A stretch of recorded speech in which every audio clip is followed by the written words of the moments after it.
Hey guys, welcome to a brand new episode of Harry Potter Wizards Unite. Today we are talking about the news that dropped yesterday about Niantic Inc. So, not the trailers. So we're talking about a brand new acquisition for Niantic. They're excited to announce that Sensible Object will be joining the Niantic family. Their expertise will advance our efforts in developing a wide range of gaming experiences going forward. To read more, visit Niantic Labs/blog Sensible Objects. So, what do Sensible Objects have to do with Niantic and their games currently, and what does it have to do with them going forward? So first we'll take a look at what Sensible Object are.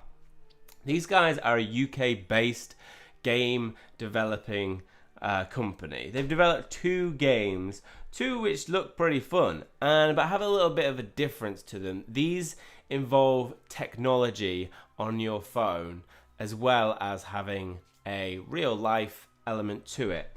So there's two games that they currently have and that they're producing and selling. So we'll talk about two of those different things and how they might relate to Niantic's thoughts first. So Niantic have said that they're helping them complete their kind of targets, and then they're going to be working on projects with Niantic. So the first game is Beasts of Balance. You got to keep your beasts in balance with this award-winning 5-star rated game for 1 to 5 players. It's like Jenga meets Pokemon, and in this challenging and fun family game, play solo or with friends to build the biggest tower you can, filling your digital world with fabulous beasts. But take care, the world ends when the tower falls. So this isn't a competitive game in terms of you're competing against the other person that's stacking things, although you might have a little side thing of like, you don't want to be the one who knocks it over. But it also, you're like collaboratively working to build this tower as high as possible, but also trying to fill your digital world on your phone. It has custom hardware that seamlessly links your tower to your tablet or phone, and the combination of digital and physical play creates unique challenges and means no two games are ever the same. So here's the game that they're referring to, Beasts of Balance. What happens is basically you have this little plinth here, and everything that you add on matches up with this little thing on the front, and so you tap it to it and that just registers it, and then you can put it on the plinth. In doing so, your tablet will then register that you've added that, and all these different things do different things. So you have all the beasts, so like the shark, a warthog, and you also have these cross-section tools, and what these do is when you place them across two animals, and what this does is it causes quite funny hybrid versions of two animals. So you can have a warthog and an octopus, and I think it's an octohog. So you get some funny combinations. You got a monkey there, a shark, a monkey shark, a monkark, sharky.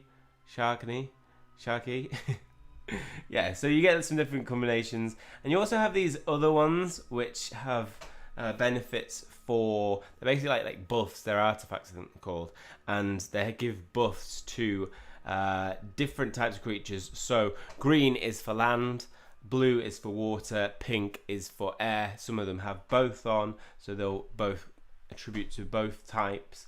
And we have fire, which I think gives some special boost. And as you add more creatures, add more hybrids, you get points for doing this, and collectively this all adds up together to create your score. An average score of around 100, I've watched in a trailer, is a good thing to get. But like when you put something down at the start, you get like 6 points, and I think they lose some of that fabulousness, which is called. So a really interesting game, which I've never actually heard about before this, but it really combines the tech of physical, real-world stuff with on your app.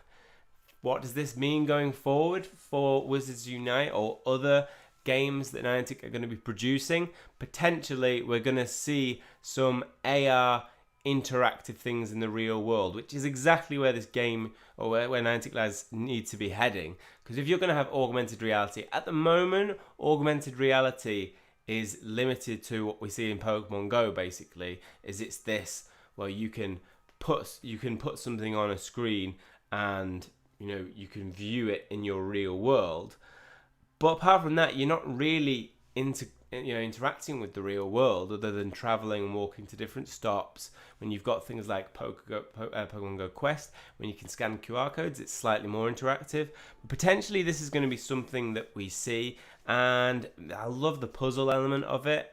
That might be something that Niantic Labs look to add into their games.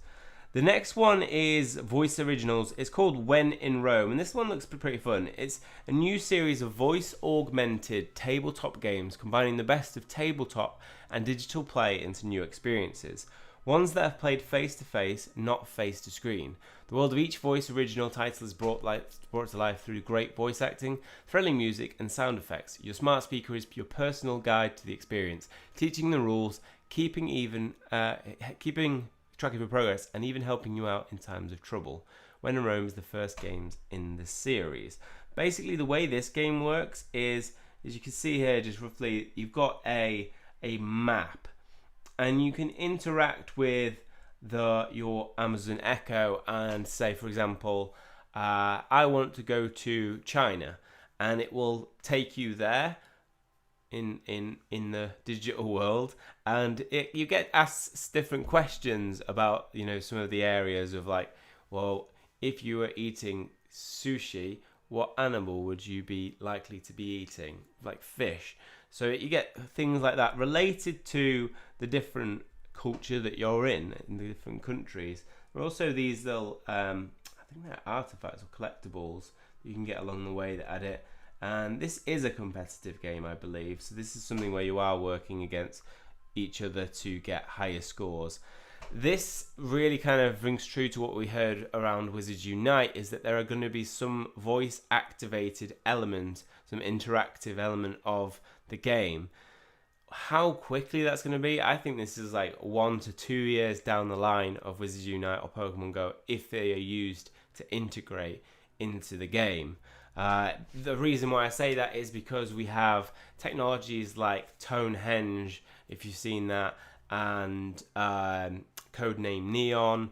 These things are Niantic have been working on, and Harry Potter Wizards Unite is going to be released in 2 days, and we still haven't seen any of it.